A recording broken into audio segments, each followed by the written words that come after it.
Bam, a little late, but we made it. Sorry about that. What's up, everybody? There's a little thing on the bottom. Twist it. Other side. There you go.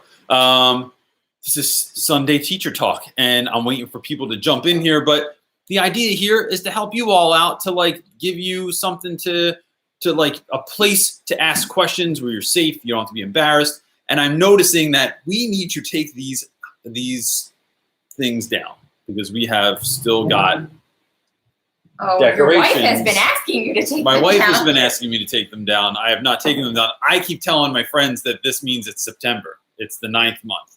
So what's up, Anthony? What's up, Just Incredible Studio? I know that name. Just Incredible Studios. What's your name? Could you give a first or last name? Is it Justin? I guess that would make sense, right? Caitlin, what's up? Kyle, how was my week? Kyle, my week was, how was my week? Busy. My weeks have been crazy busy lately. Where's my TV? Oh, we can't. It has stuff on it. You want to grab it?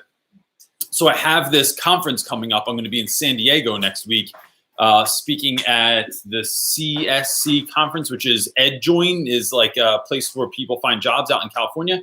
And so I'm speaking there, and they gave me a booth, which I don't sell anything, man. What am I putting in a booth at a conference? So I just made this TV, cardboard, and I'm going to make 19 more of those suckers, and I'm going to make this giant backdrop behind me of televisions, and I have some other weird ideas. But like, look, if I can't sell something, I might as well be the coolest looking booth at the thing. So that's what I'm doing. What's up, England?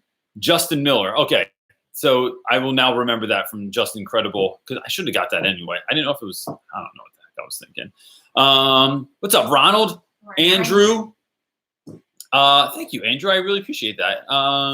Brenda Del Vecchia sent me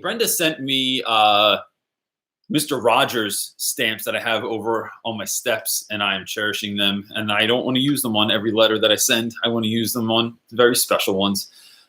So what else? David De Jesus says, I send your videos to all my friends who, like me, are studying to become teachers. David, that's the best thing you could do. Thanks, man. Grace, I am also a teacher from England. Oh, Manchester. Yo, I love England. I went to London once, and it was like, I went to London twice, and it was magical. Hey, we're 1 week from fall break, and I'm already exhausted. Shauna, that's how it goes, right? You will never, ever, ever appreciate weekends or breaks or summers like you would if you were a teacher. But I feel like it calms down, right? So like you make it, for us, we make it to like Thanksgiving break in the US, and which is like end of November. And then it kind of like evens out somewhere around there where it's not so hectic. Thanks, Justin. I keep telling my wife I'm awesome. She doesn't believe me all the time. Do you? No. Come on, wife. What else do we got? I'm going to answer some questions in a second. Kim Schmeltz from PA. I was out in Gettysburg last week for a conference I did called Ed Camp, and spoke out there about YouTubing and stuff. But go to Columbia. Yeah, but you have good coffee. That's awesome, Matthew. Matthew, what time is it in Columbia? That's what I'm wondering. Hello from Vermont, cows with webbed feet. No, I don't think so. That is, I love Vermont. That's where I went on my honeymoon, to Vermont. And it was awesome. Oh gosh, some of these are hard to read out loud. Me and compliments. You're an inspiration. I don't think I could have gotten through my years of teaching so far without you. I really appreciate that. Idol Babe 72, which is these are really nice. Look, let me just say this.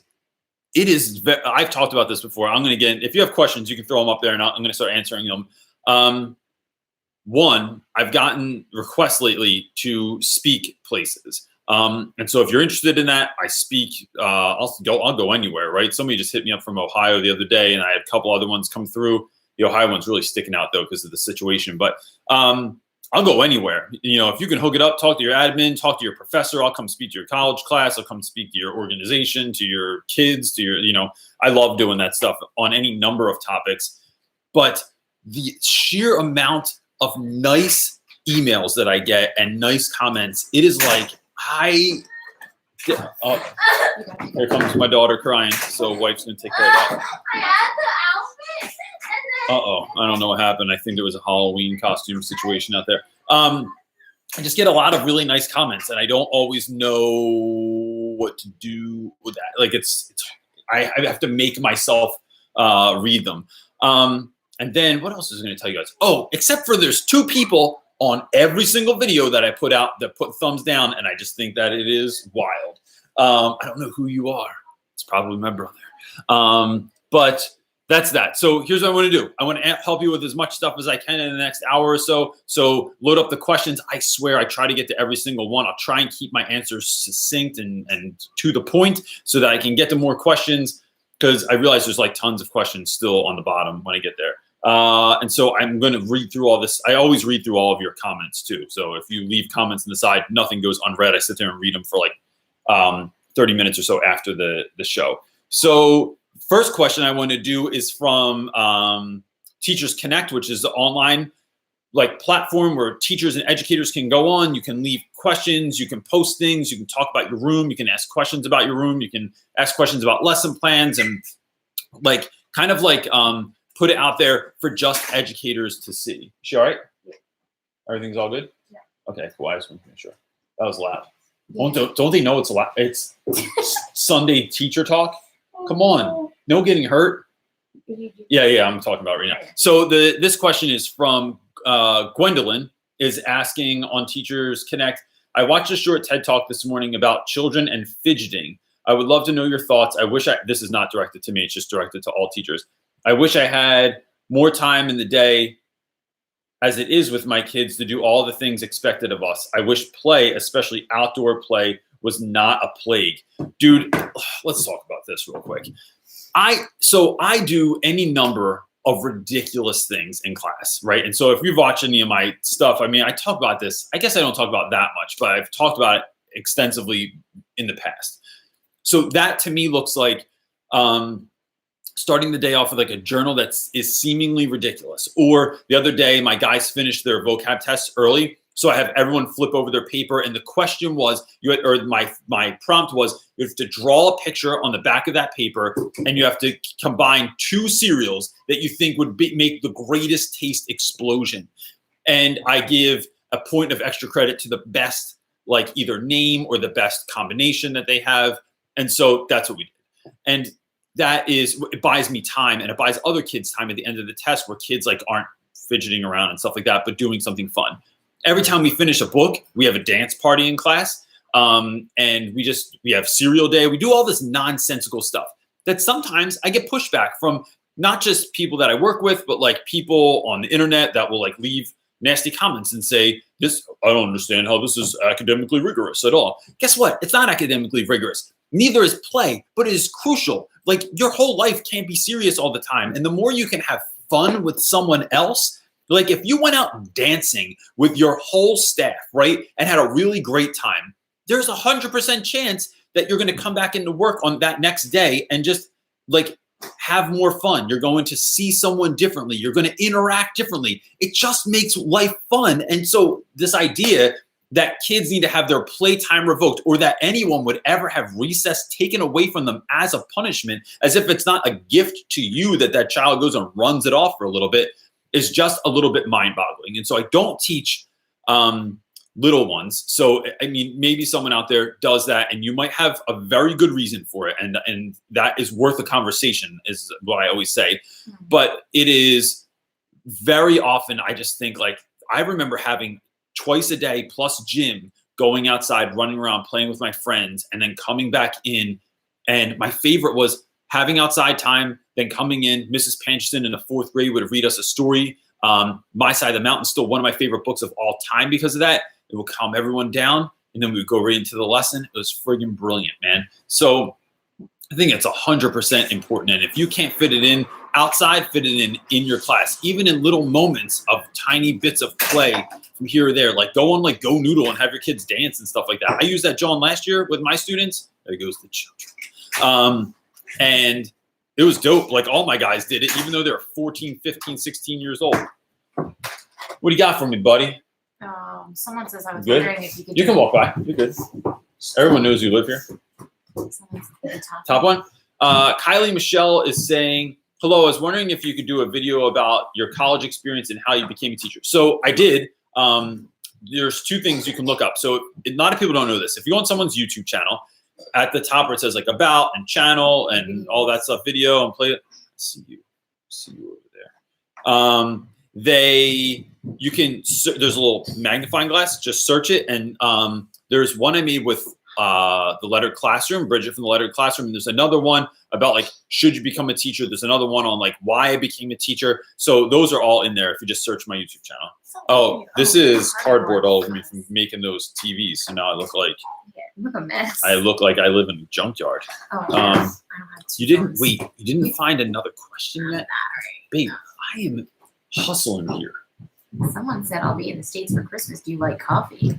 I love coffee. Reyes? Oh, that's the dude from, wait, is that? I'll be in the States for Christmas. Do you like coffee? Matthew Reyes, I love coffee. I'm a teacher. We live off that stuff. It's like. All right, scroll down to find out. Oh, I'm looking for a question. Yeah. Wait, where do you live? I live in New Jersey. I live right outside Philadelphia. Okay. This is Valerie Joe. Yeah, I'll do that one.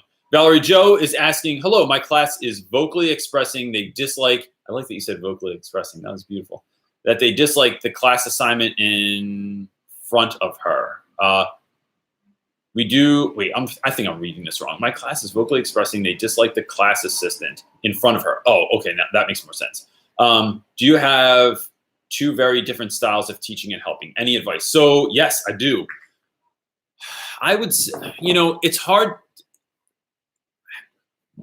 I'm trying to think of how I want to handle this because I've been in this exact position before where I've like co-taught with someone that like the students didn't really want to get down with. And so I think having that conversation with some of the students that are like sort of the ringleaders or the most vocal kids and on the low, just sit, like reminding them that like, who cares if you don't like someone, right? Like, I don't know if I want to say that. I want to say it like, look, that person is a human being and you really need to understand that. You really need to grasp that like they go home and they have children or grandchildren or a boyfriend or a girlfriend or mom and dad. Like they are a human being. So they deserve your respect, whether or not they're a teacher or not, like this, because they're human. And that you as the student have a lot of power that you do not realize that you have. You have the power to help someone have a good day or to help someone have a bad day, right? And you don't have all the power here, but you do have power. So I talk to bullies about this all the time where someone's bullying someone and I remind them like, you have the ability to like make someone's day, but you're choosing to tear them down because you think that's going to make you feel better. And even if you don't think that, that's why you're doing it. But you could uplift someone also. And then letting students, reminding them that like, if you at least try to get down with someone's lesson, right? Even if it sucks, even if it's whack, even if they're not like a spectacular personality, right? Because sometimes lessons do suck. I know because I've taught those lessons before. When you try and get down with someone's lesson, that's going to encourage them and make them want to do better and be better for you. But if you just crap on their lessons all the time and diss them in public, no one's going to back you if you diss everyone in public. So that's the kind of message I try and communicate to the students. Now, I wouldn't do that in front of her, but maybe if she's out one day, I just have like a sit down and be like, you can voice your opinion. We can talk about that. And I want to hear what you have to say. But at the end of the day, like, it's, if you're not kind of like doing that loving thing, then it's just like, you're not going to get what you want. It's not, the class isn't going to get better because you dogged someone all the time. The class is only going to get better if you try to make it better. Like the students can make the class better and they oftentimes forget that. Thoughts on, this is CKK 221. That sounds like a Star Wars reference or something. Thoughts on Teach for America. I have a lot of thoughts on Teach for America. And the funny part is I used to work for Teach for America. I never went through their program, but they pay a lot of money in summer if you mentor their teachers. I think So here's the good and the bad real quick of Teach for America. One, I think they try and sell this model of like, there are young children of color that are waiting, or just children on the low end of the socioeconomic chain that are just waiting for the right teacher. And if that teacher shows up, that kid will just blossom like a little flower that just needed some sunshine and water. And what those folks find out quickly is nobody was waiting for you, or at least they don't know that they were waiting for you. And then they'll test you, and then you'll give up because you're just like, screw this crap. Like, I thought these kids were going to love that I showed up here. And then, then you hate it and you move on. Or you stay for 2 years and you do a great job. You don't suck. You're awesome. You do a really great job. And then you decide that you want to go become a lawyer or move to France and like get married or whatever. And what that does is it takes kids that have zero consistency in their lives often, and it's like makes them feel safe, and then you pull the rug out from under them. And I've just seen that 100 times. And so, I just think that that's a tricky model. Like this idea that you can go and do good for 2 years is just like, I just think it sucks for the students. However, some of my favorite people in the world. So my friend Randy Rebuy that I talk about often, wrote a book called After the Shop Drops. If you want to go buy it for your class, it's awesome. Miss Cho, that has been on the show before. She is a force in my school, and she was TFA, and she is awesome. So, I've seen really great people come out of it. I just wish TFA would kind of like change their model and make it like a little bit longer, or like try and get people to stay, or I don't like push towards that, and not sell this model that the kids are just waiting. Like, it's like letting people know that it's going to be all right if you get into a boxing ring. And then once you get punched in the face, they're like, oh, they didn't tell us about this. So, yeah. But I don't think it's all bad. I know some really great people that have done it and gone through it and stuff. Andrew Reimer said, how do you teach kids? I know, I'm just terrible. We're all the same in this household. How do you teach kids to comprehend their reading better? I would love to know some tips to teach and comprehend more of what they're reading. So I do, Andrew, I think what you want to do is create active readers, right? And oftentimes their kids aren't active readers. And so they will read something and then they forget what they read because they don't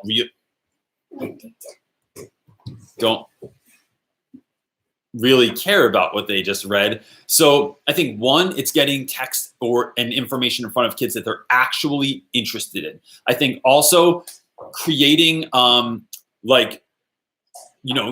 so here's a bunch of different ideas. I think interesting stuff is a good idea. I think shorter amounts of time, if kids do not like reading, letting them know we are reading for 6 minutes today. We are reading for 10 minutes, we're reading for 15 minutes, or we got to go hard today and catch up. We're reading for 20 minutes. I need everyone to get psyched up, and this is what we're going to do.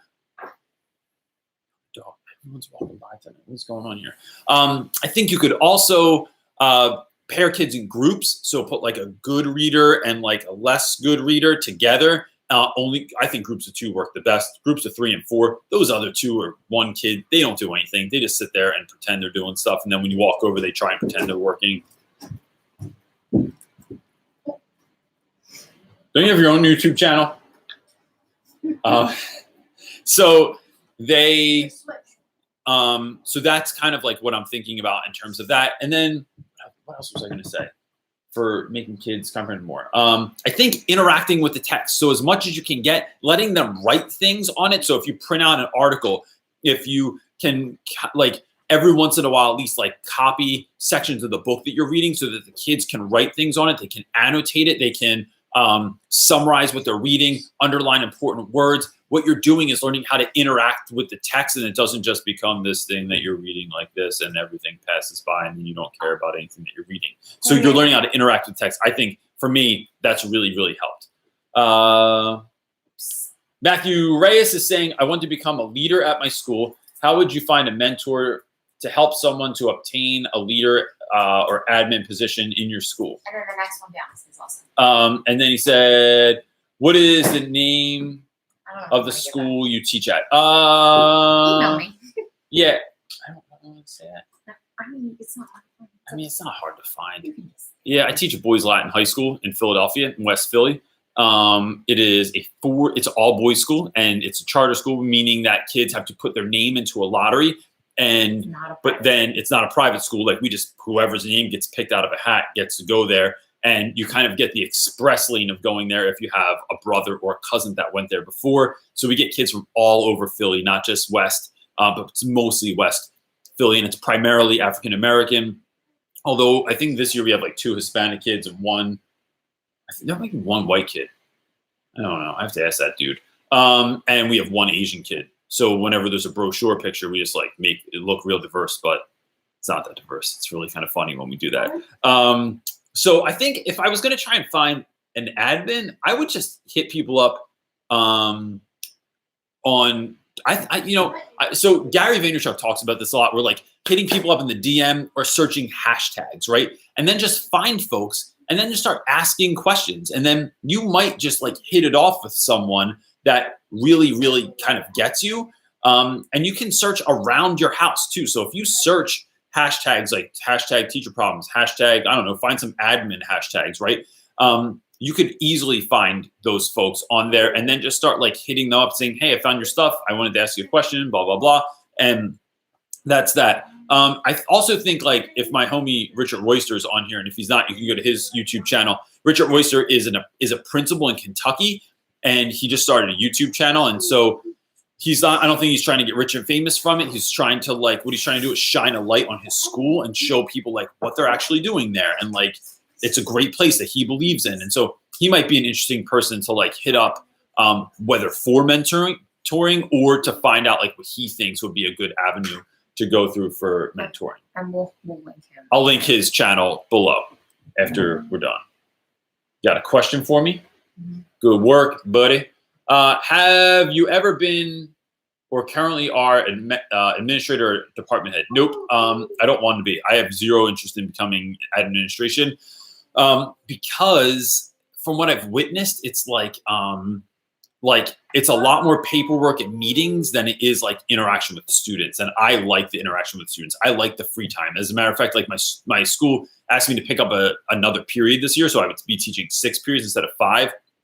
And I said no, because I want that extra time with the students. I don't want to have to be like pulled into some kind of like an administration meeting or something like that. Babe, I told the people I'm trying to be succinct tonight and like be on the move because I feel like we have so many other questions. I'm also looking for. Do you have any ENF or ENL students, like language learning students? Like, no, not really at our school. So when I taught in Camden, New Jersey, I had a lot, like, I don't know, probably maybe 60% of my students were Hispanic. And they came from everywhere from Dominican Republic, Mexico, Puerto Rico. Most of them spoke Spanish as a first language. Most of them had like, a lot of them rather had like moms and dads that like spoke very little English. And so that was a thing you had to sort of finesse and work with and grow with and help kids grow with. But I found that just speaking English around kids and then being immersed in that world just helped kids to speak English a lot faster anyway. And yeah, and then I would just get them like books that were more kind of like, if we were reading the Odyssey, I'd get kids like the graphic novel of the Odyssey. So you could see the actions, you didn't have to read as much, but you were still reading every single day and still like exercising that muscle. Anthony Biggs is saying, I started listening to the book that you recommended this week, Tattoos on the Heart. I think that's the title. It sure is. Thanks for the recommendation. Do you have any other book recommendations? I think anything by, I'm going to put this right, I'm going to type this in the comments real quick because this dude's name is crazy. And I'm not. QUIT. Rafe Esquith. Any books by Rafe Esquith are the jam. Teach Like Your Hair is on Fire. I'm going to forget the other names. But if you just Google that dude, he's also, in all my links under my videos, there's the Amazon store link, and you can just find it from there. I don't really make any money off of it. I don't think I ever made any money off of Amazon, but I just created that so people could find all of these things. And you can find my other book choices in there as well.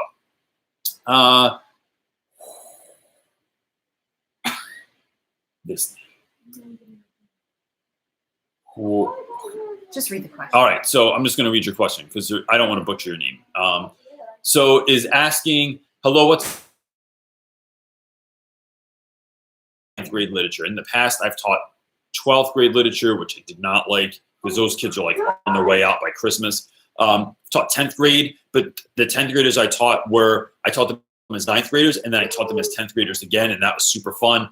And I teach a class called the History of Hip Hop, which is an elective at my school. Shauna Malia is saying, how do you motivate the nice kids who just don't want to do work? They're not defiant or obnoxious, and they have skills. There are just days that they sit quiet and do nothing. So I think, how do I motivate those dudes? I think I try to, like, so there's a couple of things, right? Sometimes I just do it with humor, right? Like I'll walk around and I will like, so again, like kind of warning, these things work for me. They might not work for everyone else. I don't want to get you in trouble. So I'll walk around, I'll like flick someone's ear, or I will say, I will like take their hand and I'll like start moving their pencil across the paper. I'm like, look, if you move the pencil, words come out. It's like magic, man. Or I will squirt them with water pistols, or I will say, like, will like sit down with them and be like, look, this is the question that's being asked. Let's start it together and then you can finish it, right? So like if you're already like, if you help them build that momentum, sometimes it pushes the needle forward. Sometimes I just ask kids like, what's the deal, man? Like, you know, my job is to teach you, and my kids got to eat, right? They eat a lot. So like, what are we going to do to like move this thing forward? And sometimes you find out that kids had like a bad day, or like they might not be showing it, but they're just like really tired or something like that. Or I have kids that have had like migraines. And if you have like a migraine or if you don't feel well, I just tell you go lay on the couch. You just chalk the day, but that builds leverage for the next time. It's like, bro, you know, when you don't feel well, I let it slide. So like, but when you're feeling okay, like I need 100% commitment to what's going on in class. Or sometimes just stop the whole class and say, we need to understand why this is important, why what we're doing is important, why school is important, why this class is important. Or I just tell them to go sleep in math class. Like if they don't, I'm like, bro, come on, what do you think this is? Math class? You got to do work. And then all the math teachers know that I do this, and then they yell at me because they're like, I'm important too. And I'm like, yeah, but I needed to say something. You're gonna hurt Brenda DeVault. Yeah, I always go. I'm like, come on, just go do this in math class. So I think sometimes reminding kids of why we're being here is important, why moving forward into where we want to go is important. Like this is important right now. I'm not just giving you nonsense. Really, that can help motivate kids as well. Aaron Fletcher is saying, what are some most practical classroom management strategies? I know building relationships with my students is number one. Good answer. But what are some practical practices that you use daily? So I think, all right, let's go deep with this one. All right. These are things that I do that, again, I do not suggest that everyone else do because it might not work for you, or you might feel weird about doing some stuff. But I, as much as I possibly can, meet every single student at the door every single day. So I am already engaging with you. You're never flying below the radar. I make you shake my hand, or at least try to shake your hand. Some kids like doing high fives. Some kids like doing fist bumps. Some kids like doing crazy handshakes that I can't do. So I just make them up. I just go like this when they do it. And then I end it with a handshake. Done. And so I go into class, and typically, if I need everyone's attention, I'll say something like, what the frick? All right, hey bro, chill.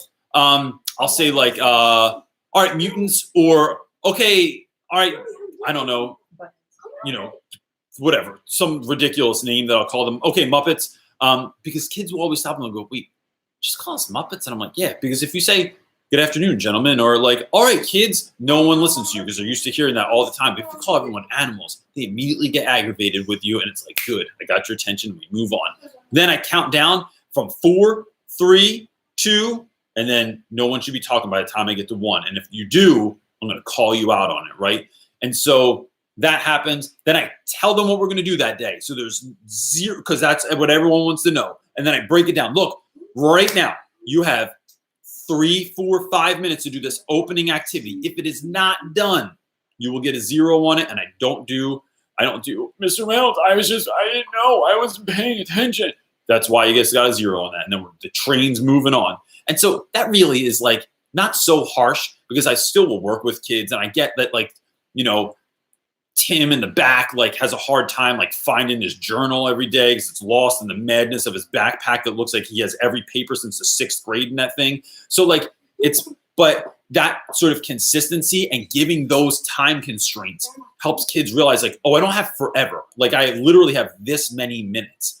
So that helps move it along. I also just think that, like, me being excited about what we're going to do today, or telling them about something that I'm excited about doing today, or being like, or reading in a particular way. So, like, I'll read and I'm excited about it. Or last week, my friend, Mr. Fines, and I were, like, going back and forth reading in these really dynamic ways. So all that stuff, I think, adds to, you are building connections. You are being extremely consistent. You are sprinkling a little bit of magic in your classroom. So, like, it's the kids aren't sure exactly what to expect every day. So maybe you're playing a little bit of music behind what you're doing. Maybe you show a movie clip. Maybe you stop in the beginning of class. And the other day I was like, I just want to tell you this story. I just want to tell you a story before we even start. And kids always lock into stories. And I told them that Fortnite Season 6 came out the other day. I walked downstairs at 6 o'clock in the morning, and there was my son just standing there in complete darkness of the house with the iPad out, 3 different iPhones, and the Nintendo Switch, watching all of them to see which one was going to update the quickest. And then I go, that was my morning. All right, let's jump into the lesson. And so everyone's already locked in and focused on what I'm talking about, and then I just jump into the lesson. So I just think that that's like some of my go-to kind of things. Kelsey Hoyt is asking, I'm wondering how you handle group work in class. I often find that the work either isn't getting done, or one student's doing all the work, and kids earn grades that they don't deserve. Thoughts? So let's do Brenda next to. I think, was that a question? Yeah, I just wanted to hold on a minute. So I think group work works better if there's 2 kids in a group, right? Because then the chances lessen that, like, someone's just going to sit and not really do anything.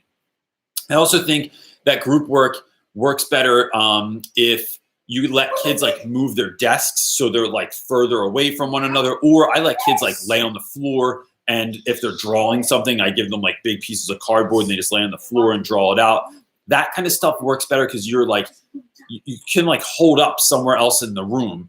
And then just make sure that you're moving around and letting kids know, like, sometimes you're not going to win with every single student. But what I do is I look for the kids that are probably struggling or are having a hard time, like, getting started, and then I help them get started. And then what happens, I think, is when most kids in the classroom are actually doing stuff, then the other kids will follow suit. And then just keep shouting them out, like, yo, this dude's, like, these guys are, like, on this part right now. You got to hustle up. Like, if you're not there, if you're just talking, like, there's a hard out on this project or on this assignment. If it's not done, guess what, bro? You're taking the L for it. And I just am real consistent on, like, what grades you get. Like, that if you're going to take the 0, you're going to take the 0.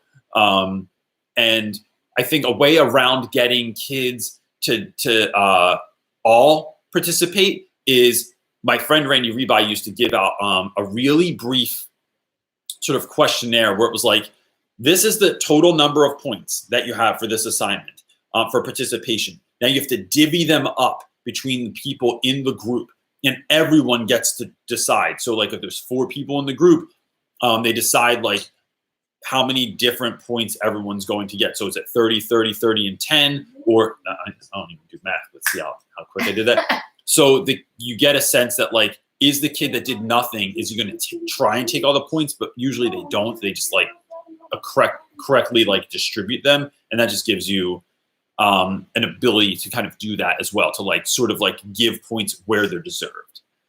My buddy Brenda is saying, what do you say to your class when you've had a bad report from a sub? I think you mentioned this in a comment. You wanted me to mention this tonight. Yeah.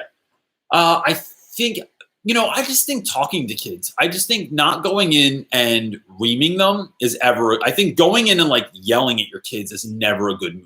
I think, listen, this is what I heard, and I'm wondering what you have to say about this. You're not asking them to, like, say that they're guilty. Yeah, the dog farted and it smells awful. It smells like, he might be dying back there.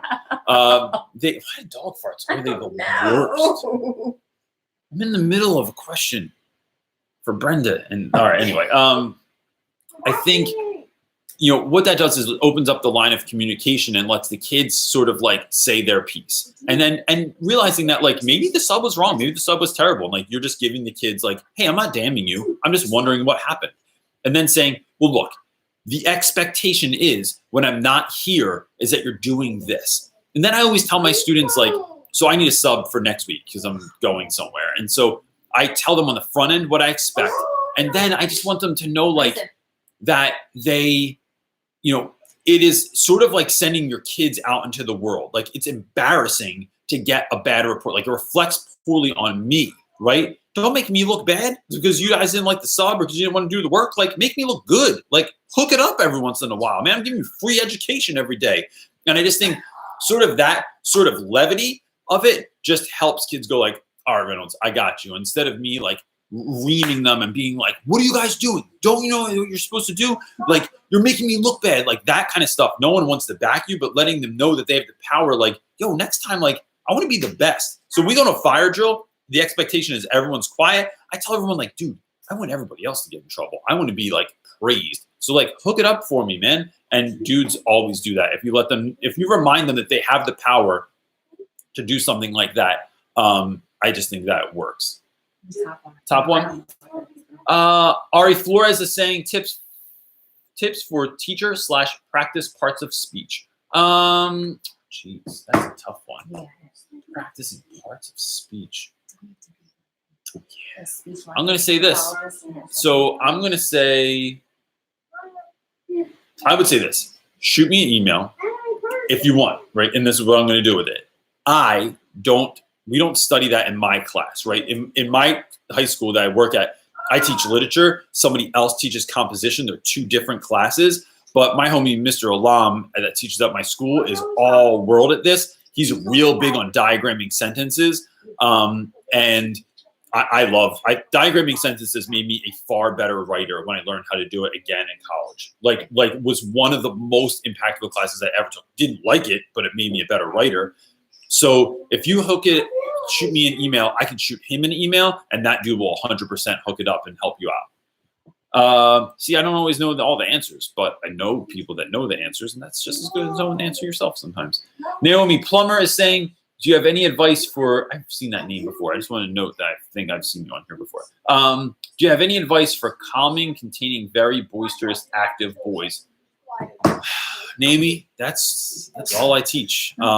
So I think one is noting that this is what's going on, right? So I have a class that is, we call it Cloud Cuckoo Land in there because it's kind of like Cloud Cuckoo Land from the Lego movie where they have like Unikitty and it's all wacky in there and stuff. And these dudes are wacky. My favorite part is they will probably be my favorite class by the end of the year. They have the potential of being my favorite class of all time. That's how goofy they are, right? But in the most endearing way. However, when I have them on Friday, right, I'm getting distracted over here, guys. On Fridays, I have them at the end of the day, right? They're my last period. That is not a good fit. Having your craziest class that's already crazy on Friday at the end of the day is like, bro, what are we supposed to do? It is like herding kittens through a building that's on fire. It is insane. So my plan for that is I note it first. Guys, first of all, I'm realizing it's Friday. I'm realizing we're all stoked about the weekend. I'm realizing, whatever it is, right? And so, but this is what I need from you. I think setting the expectation, I think teaching people how to treat you is always the way, right? Or how to treat the moment. This is what we need to do. This is my expectation, right? And so, and then that just works. It just like puts kids in check and saying like, for 5 minutes, we're doing this, right? I don't care if you hate reading, I don't care if you hate writing. You can do anything for 5 minutes except for sit on fire, right? So there's no fire in here, so just do this. And then that really, really helps kids. But I think, your vibe leads your tribe. And so if you have the right vibe, if you go in there and can have high energy, whatever you have to do, I have this plan. I don't want to get a small trampoline in my room and like jump on it because it like gets your blood flowing. And I can't necessarily, like, my clothes are too tight typically to like do a push-up or something, but like building your energy up before you go into that class so you can meet them there and then say, all right, we're all up here. You need to bring it down. This is where I need you from. And then build little outs, or like let them have the last 5 minutes where you're doing like some of the goofy stuff I've mentioned on my channel, like throwing expo markers out on the marker ledge, or having a dance party, or watching a fun video, or like, so you're giving them the reward for bringing it down. Here we go, everyone. And if that doesn't work, buy a microphone or a megaphone that I get, like the one I got from Kohl's for $8 at Christmas last year, and that thing rules. You talk through a megaphone, everybody's listening. The principal might come running in and wonder what the hell's going on, but that's awesome too. Michael Sylvia is asking, hey Reynolds, can you talk about what kind of differentiation strategies you use while keeping your lesson moving? Finishing up my first month as a first-year teacher, and I'm already seeing kids lagging. So, Michael, here's the thing. Number one, when you see kids lagging, realize that it's not a steady decline almost ever, right? Someone's going to bottom out somewhere, right?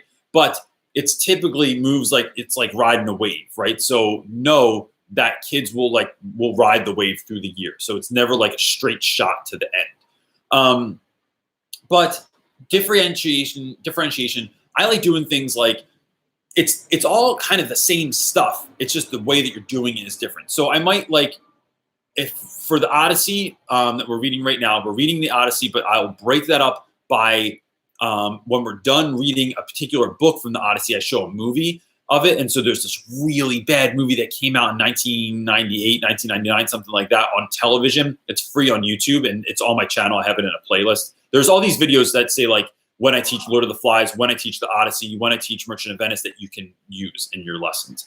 Then, so I might do that. I might have them draw a picture. So I have them go on, and if I have laptops available, I use a website called ToonDo, and I'll say like, if they're in the Cyclops' cave, all right, I want you to go on there, type this in, then you're going to pull in this particular cave backdrop, and then I want you to set the scene for what's happening right now. Like, where are Odysseus's men? So you're working with spatial awareness. Where is the Cyclops? How much bigger is he than the men? Where are the sheep? Where's the fire? Where's the wine? So you're working with kids in that sense. Sometimes I have them make, I go to the dollar store and buy cheap Play-Doh. I used actual modeling clay one time, and that was a friggin' nightmare. Modeling clay gets everywhere. And so they created like little figures of the people in the Odyssey, and then the Cyclops or the Scylla or Charybdis. And that is something that like kids don't want to admit that they like all the time, but it's actually super fun. And you just like play a little music in the background, building stuff. And it's like, dude, look, this is all we're doing right now. We're making this, and it's super fun, and it's awesome, and you're going to love it. Sometimes we'll read it. I'll get like certain parts as a play for certain things that we read, and then I'll make them come up and read them out loud in front of everyone. So what you're doing is like, you're still reading, you're still having group work, you're still having all these regular things that you want to have, but you're just shifting a little bit. And so I think the problem is that not everything is worth like a grade in the end. It's like, were you doing it, right? Were you making the little clay people? And could you write down and explain afterwards, like why you made what you made, right? And it doesn't have to be this big, difficult thing, but you're just making the classroom fun. You're making it something that's different. You're creating and building the magic in the classroom that kids aren't just like drill and kill all period. They're just, you're taking it a little bit easier. And I think you'll find that like, if you can build that in, you're like building in the win for kids and just changing things up that little bit and not being afraid to make it too kiddish or too silly or too fun. Sometimes we go outside. I do like sidewalk chalk when we do symbolism. They have to go outside and like, they have to create a graffiti tag that's supposed to symbolize something about them, or a family crest in graffiti font that like symbolizes who they are and what they're about, what their family's about. And then they go out and they tag the sidewalk outside of the school. And we have like hundreds of tags all over the sidewalk. That looks really super cool. And you do that, and it's just like a different way of doing the same old thing. Justin is asking, How do you handle fire drill days? I feel like it disrupts the flow of class. Yo, fire drill days suck, man. I just try and have fun with it. Look, it's like I have this big ass hand on the stick. Where's my hand on the stick? Is it in the back?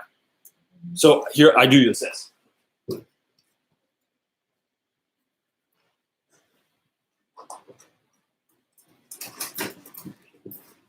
Scare the crap out of my dog. So when we go out for fire drills, I have this hand on the stick. It's gigantic. I also use this to collect papers in class. So if kids are sitting really far back,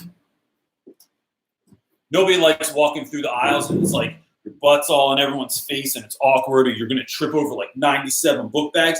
Just get the hand on the stick, reach it out there, and you can collect like paper. Are you shying away from my hand on the stick right now? No. Look, I mean, look how long this thing is. Bam! If you really want to have fun, put a little bit of tape, you double-side it, put it on here, and you can smack kids' work on their desk and it picks it up and they have no idea how in the world that just happened. So when we go on fire drills, I just bring this sucker out with me so everyone knows where I am, they can follow me, and then I go out and the expectation is that we will never get in trouble. We will be the greatest, most well-aligned like fire drill people ever, and that's awesome. And then I dare kids that I'm going to make them laugh. Like, you know, you're going to get suspended if you talk at a fire drill. So I will like say ridiculous out of pocket stuff to my kids to try and make them laugh. And that's just what it is. And then when we come back in, they win. They like one shorter time in class, but then, you know, I try and prepare for that as much as I can, or just don't take it so seriously. Like, it's all right if they miss like, you know, 5, 10, 15, 20 minutes of work. It's like, it's okay. Like, you can maybe give a little bit of it for homework or just add it on to the next day or reconfigure. But just, you know, I almost treat it like this is like something that's just kind of like a fun break in the day. David De Jesus, babe, can you tell those dudes to chill? David De Jesus, I'm going to be in Maryland this winter, but it's still kind of far from New Jersey. Still, I would have loved to have coffee with you. What would you say about being teachers and living off coffee is very, wait, what? What you said, about being teachers and living off coffee is very, yeah. So it's very accurate. It is very accurate. I never drank coffee until I became a teacher because I had 2 remedial classes my first year when I was student teaching in the beginning of the day, and no one liked to talk. No one liked to like have high energy. Everyone was nervous. And so that was fine. But then I had a very active honors class my 3rd period, and it was like, bro, those first 2 classes would just zap your energy, and I needed to be on fire to handle this honors class. So I just started downing coffee in the morning. Then, whoo, I was on it. But yo, hit me up, shoot me a DM or an email, and I'd be happy to have coffee with you. Philly's not that far. It's like, it's maybe an hour and a half, depending on where you are in Maryland. I just went down there. That's when Letter Classroom and me and Pocket Full of Primary had coffee together. It was like an hour or something, right? Mm-hmm. So not a big deal, but just come hang out. Jennifer Nicole is asking thoughts on charter schools. Do you work in a public school? I work at a charter school. And so there's a lot of misconceptions about charter schools, I think. A lot of folks think that charter schools are private schools, or that we get to like pick who goes to our school. My school is literally, you sign up, you put in your application, they literally put your name in a hat.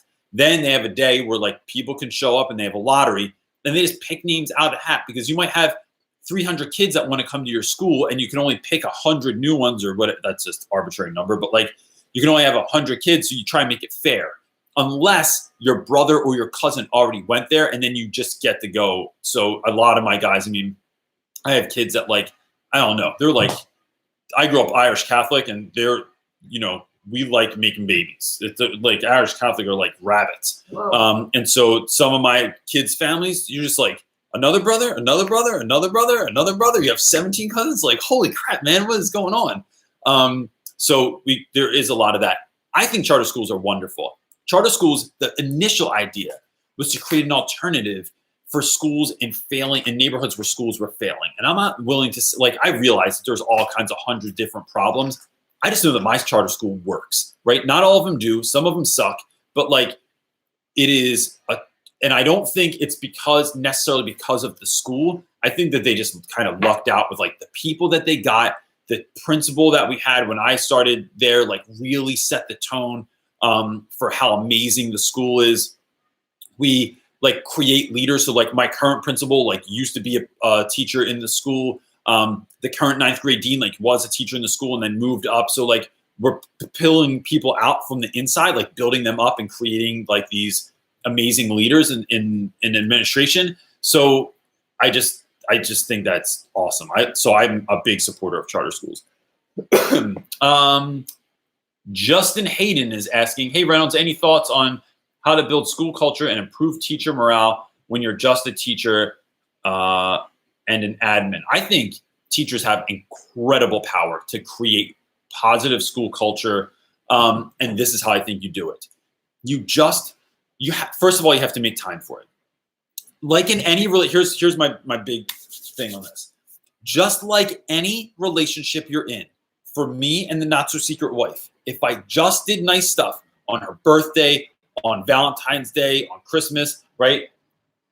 She's nodding her head next to me. That is not good enough, right? It has to be all the other days. So I could like Valentine's Day is like beginner day, man. Like it's like partying on like New Year's, right? What you want to do is set up something fun, something nice that you can like pepper in throughout the year. And so that is what builds school culture. It's all of the little things, not the big sweeping Christmas. Here's a car with a bow on it, but we don't talk ever. We don't ever sit on the couch together. We don't ever go to a movie or just laugh together or have coffee in the morning. Like those are all the magic little moments. So things that I do to build school culture in my school. I like doing small, funny, silly things that disrupt people's everyday lives. So my friend Miss King, a couple of years ago, she loves her dogs. She has a picture on her desk of her dogs. I replaced that picture with a picture of me. And then I thought that was so funny that I went around and did that to a lot of other people's family pictures in their rooms. I just like photocopied a picture of me. And I realize this seems like a large waste of time, but what it does is it just like disrupts people's day and like makes them laugh and like breaks it up. Or like you could surprise someone by like, if I go out for coffee, oftentimes I'll buy 2 instead of 1. And just bring 1 back, shoot out a text on WhatsApp and like, yo, I have extra coffee. Does anyone want it? Yo, I really needed a coffee today. You got it. Thanks, man. Or I like doing stuff like all my students know that if anyone visits our classroom, right? Anyone, you have to give them a standing ovation when they come into the classroom. So everyone stands up, everyone claps for you. And that throws people off. So some people hate it, but it makes it really, really funny. And it makes the students like interact. It like kind of breaks up the day a little bit. So just like little things like that help. I think having folks over to your house, like invite someone over for dinner or go out to dinner or go out for drinks or go bowling together. Like all those little things really, really add up. And then that just helps. So that's my suggestion. And I have a gazillion of those things I just think of all the time that I think build that stuff. There she is. Anthony Biggs, those are the ones that are just popping off the top. Anthony Biggs is saying, another question, why is there no international community for teaching resources and ideas? Is this something you'd want? So Anthony, I think that's, so let me say this.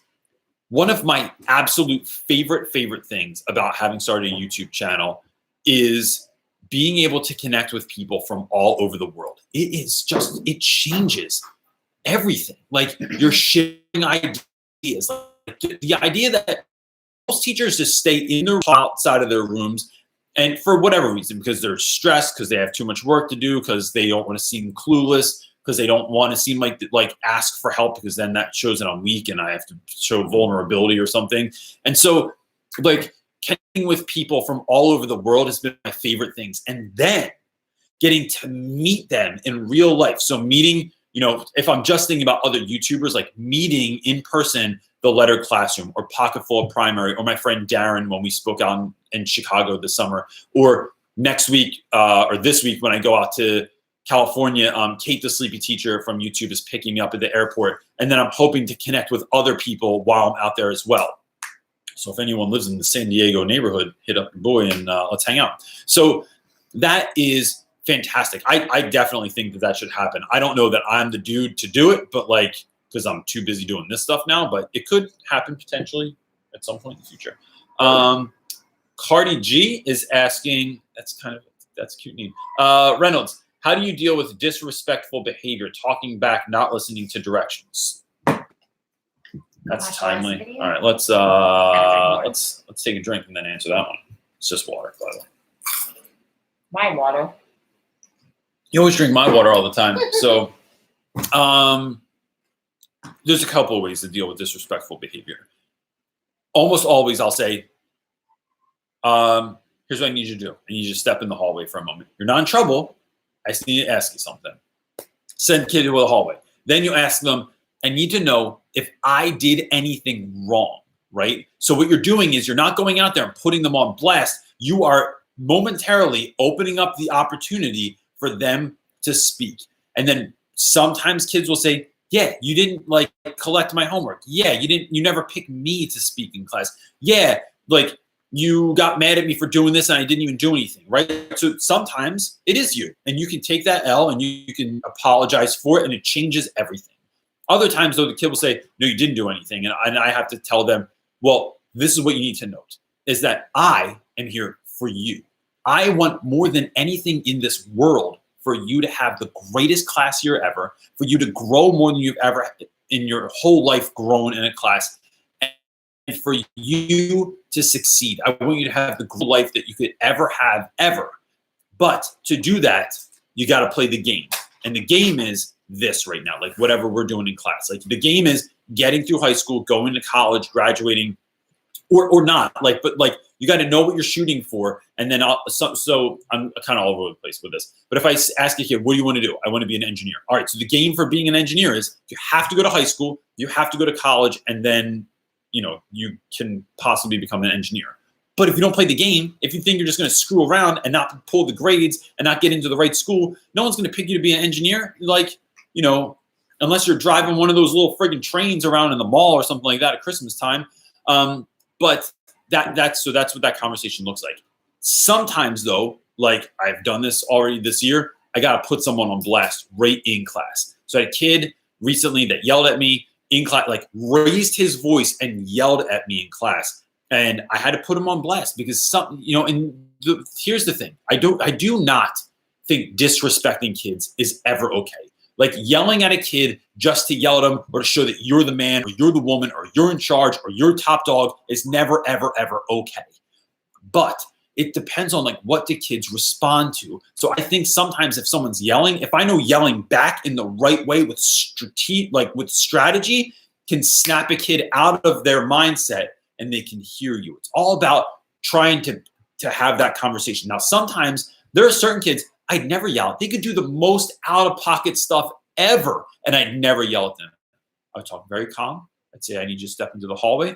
I need you to do this. You need to call your mom, whatever it is. But I know calm is the key there because there are certain dudes that, like, if you raise your voice, you're just going to lose them. They're going to lose their shit. They're going to start yelling back at you. There's a potential, like, you never want to be in a power struggle with a student. My friend Randy always says. So I just think that that's how I would handle it. I think those one-on-one really, really work. And then the kids don't know what you talked about with them in the hallway. And if they don't want to come back in right away, say, look, before you come back in, take a walk, go get a drink of water or something like that, go pee, then come back to class, and then we're chill, right? And so that, I think you'll find more success than you think you would if you do that.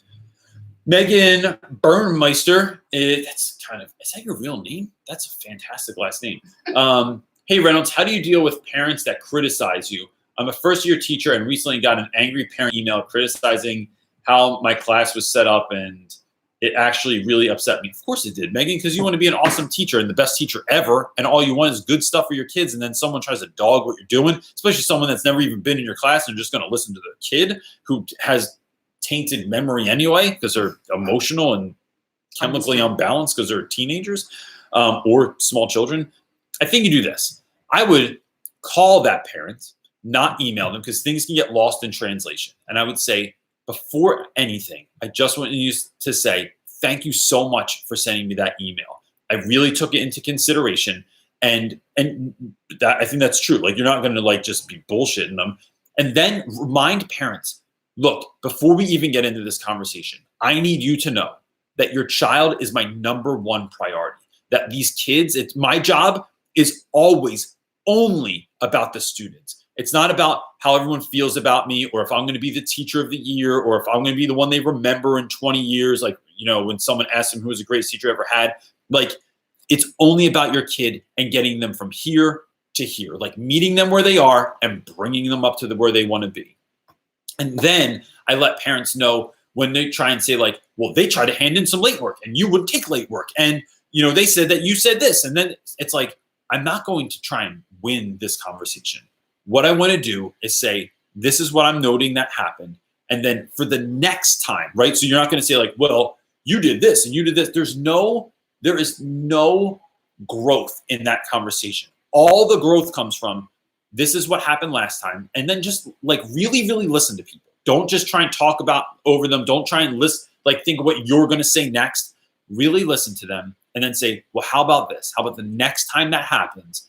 This is what I need to see so that we're all on the same page. Like as the teacher, you need to know that I do not accept late work, but maybe your child, let's talk about them being a little bit more like, what's the word I'm looking for? We say like they need to learn how to self-advocate. Tell them next time to come and speak to me about this and we can work it out. So you're not getting into a power struggle. You're not like conceding the point either. You're just like learning how to like have the conversation and let the parent know. Don't let them figure it out. Don't assume that they know that you love kids or that you love your job or that you want to do the best thing ever. What you're doing is putting them on notice that I want nothing more than for your kid to be successful. How the hell can anyone argue with that, especially if you're being honest and they can hear it in your voice that you're being authentic?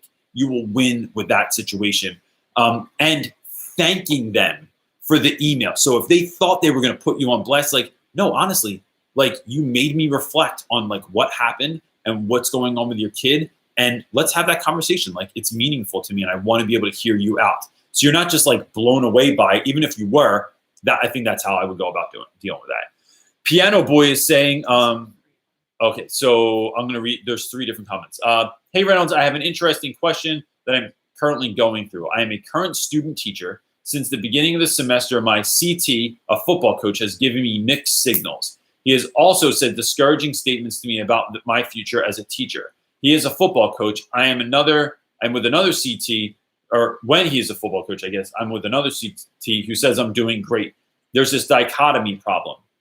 My college wants me to stay where I am and push through the semester and just get the EDTPA finished. Do you have any suggestions on how you should work with someone who's hard to trust? So I would say this, man. Look,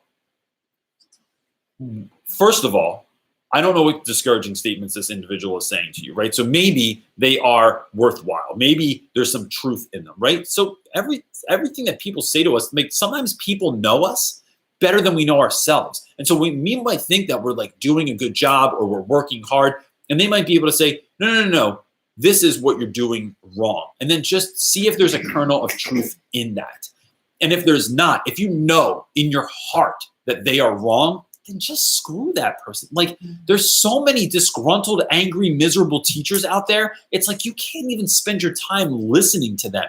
What I would do is like just chalk it, take it for what it is, ride the semester out, and then try it. But what I would do is like, if as much as possible, I don't know what your situation totally is, but like, are there other teachers in the school that you don't want to like talk shit on that dude with, but try and find folks that you can connect with that are going to make your job better, make your time better, that are going to say what's up to you.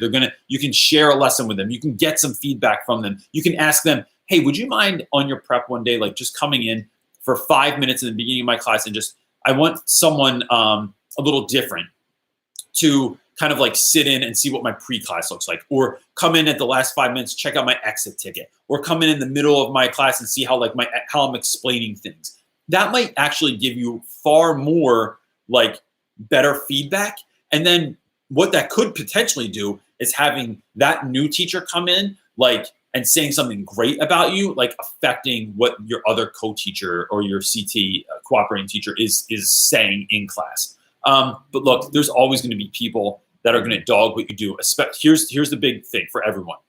If you want to be great, if you want to be great for your students, There will always, always, always be toxic teachers that will talk shit on you, that will put you on blast, that will say like, oh, he just does this and that's why the kids belong. Oh, it's because he's a man, or it's because she is like so strict, or because she lets them go with everything. She babies the kids, or because she's builds these awkwardly close like relationships. And so yeah, that was kind of a bad metaphor to use, that last one, or explanation. But oh well, that's a conversation for another time. What I'm saying is, people will always try to talk shit on you because it makes them feel better about themselves. You just cannot let them have it. They do not get, you put your flag in the ground or your hand in the stick in the ground, and you decide that they don't get to take your happiness, that they're giving you a gift of pessimism and shittiness, and you're saying, no, I don't want the gift. And if someone offers you a gift and you don't take it, who then does the gift belong to, right? It still belongs to them. Just don't take it, and surround yourself with people that actually want to kick ass. And maybe it's this community. Maybe it's somebody else in the comment section. Maybe it's another YouTuber or someone you found on Instagram, and you are working as a community that's even virtual, that's building each other up. Like all of my friends that I've met on YouTube, that we kind of like build each other up. That's what you're doing on here, instead of just letting that person shit on you, right? And then just knowing they have a story, man. Maybe they wanted to be the greatest at some point too, and they just couldn't pull it off. So like now they're trying to bring you down because misery friggin' loves company. Just don't let them have that shit. What are you signaling over there, buddy? It's the idea that someone couldn't pull off being a great teacher. I don't think it's that. I think they give up. Sure, yeah, they do give up. You're right. That's a good point. Really great.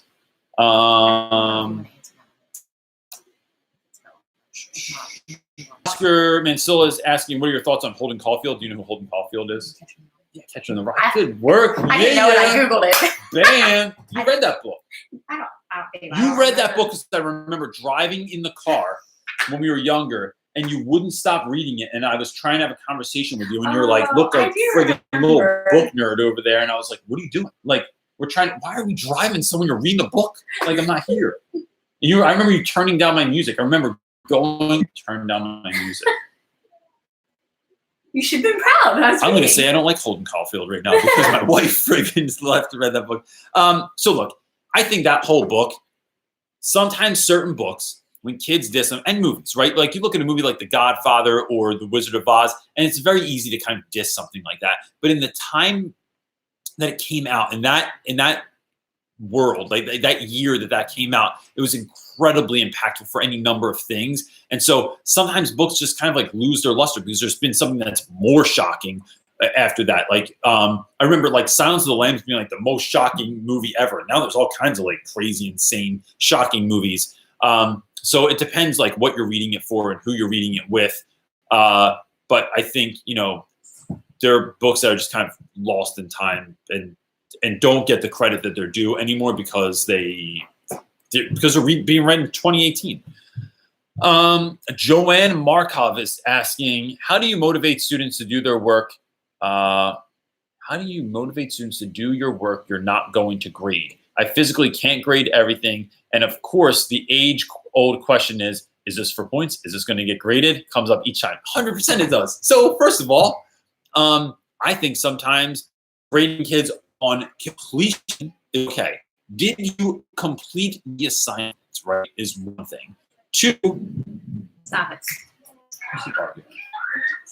Oh, there's kids playing out front. The dog wants to eat them. I think the second thing is participation. Were you actually doing the assignment? Did I watch you doing the assignment? Because if I'm watching you not do it, then you're losing points. And then sometimes just collect it and then just throw it in the trash, right? And I say that, like, I don't do this all the time, but every once in a while, if someone does an assignment and you have a gazillion of them and you know it's not going to mean anything, and I realize that there might be parents of my own students watching this, every once in a while, look, it doesn't mean the kid didn't learn anything, right? They're like, but there are sometimes assignment and I know no one's getting it. I know that this was a wrong choice. I should have walked them through it. I should have started it with them, whatever it was. It's like, I just throw it away. You know what? And I'll tell them, like, I threw that in the trash because I just didn't think we all got it. Or let them know, like, I just gave everyone grade for doing it, right? But I realized that it was like, I messed up. So I think not always telling kids if something's worth a grade, and then letting them know like it is worth a like. So if you give participation points at the end of the week, like I give 4 points a day, 20 points a week. That was weird. And if you're not doing what I'm asking you to do, you can lose points on that as well. So I just think that that's okay to do. Any advice for class inspections? I'm a student teacher and I'm terrified. Look, that's a really great question. Who said that? E. I think knowing if you go someone coming in and inspecting your classroom or coming in and looking at what you're doing, if you go into it wanting the feedback, right? Oh, you're here. Awesome. I have really know about this. I'm not sure this. I think this awesome. They're here. Like, welcome them. It's like at the time you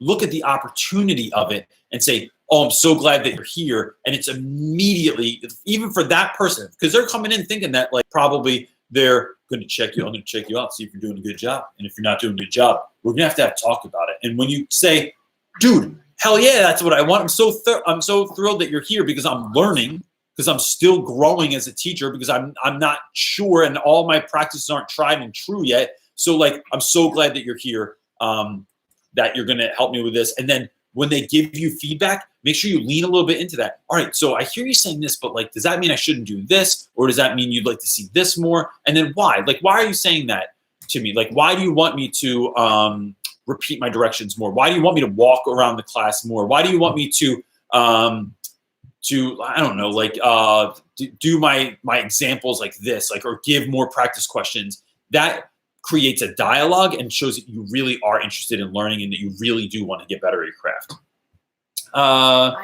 Shauna Malia is saying, what do you think about classroom economies? I'm not sure I know what do you mean by that? Because that could be a couple things to me. So could you, I'll answer your question, but Shauna, could you like flesh that out a little bit? Like, what are you dealing with in school that I can help you with? Was it in there? Are you looking for the other one? Cassandra Dixie is saying, any advice or opinions on managing marking? I have to mark every 3 lessons, their classwork.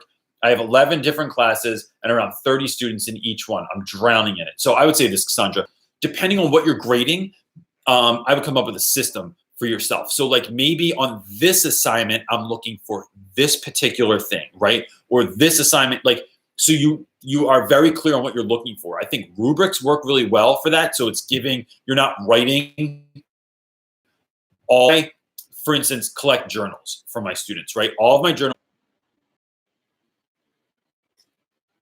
I don't know what's happening.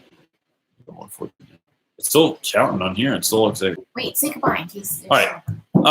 I don't know what's happening on here. It looks like it's breaking up. So I apologize for that. If anyone has any further questions, you can email me, and know people that email me that I'm really trying to get back to you the best that I can. And so I hope everyone has the greatest week ever. And if you're in San Diego this week, hit up your boy. I'm going to be in San Diego hanging out with Kate the Sleepy Teacher.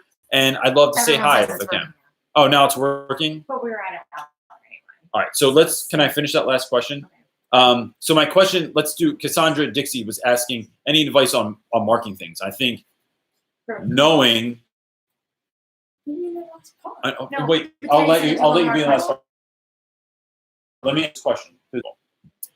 I think knowing what you're grading for, students to come after school and help you grade stuff that's multiple choice or that's easy to grade, like there's a step process or something like that, where you're not like figuring out like a writing prompt. You're like grading for, I don't know, like did they come up with the answer 3 for number 2? Kids, just throw them a couple extra credit points, or say like, yo, I'm buying pizza today, or I'll give you a piece of candy if you come after school. Like kids love that stuff. And then just knowing exactly what you're grading for, and maybe using a rubric to come up with like, so you can just check things off or speed up the process a little bit really helps. So look, an hour and 16. Bro, where am I going this week? California, San Diego. So if anyone wants to hang out, let me know. I'm in these emails. Every time I send 30 emails out in a day, I get 30 more emails. So I'm really trying to get to everyone. Please hang in there. Because I do. How are you doing right now? Dances, man. That's funny. Okay. Okay. All right. Okay. All right, guys. As always, I hope you have the greatest week ever. What am I gonna say? What am I gonna say? Your face is busted. Peace. Right.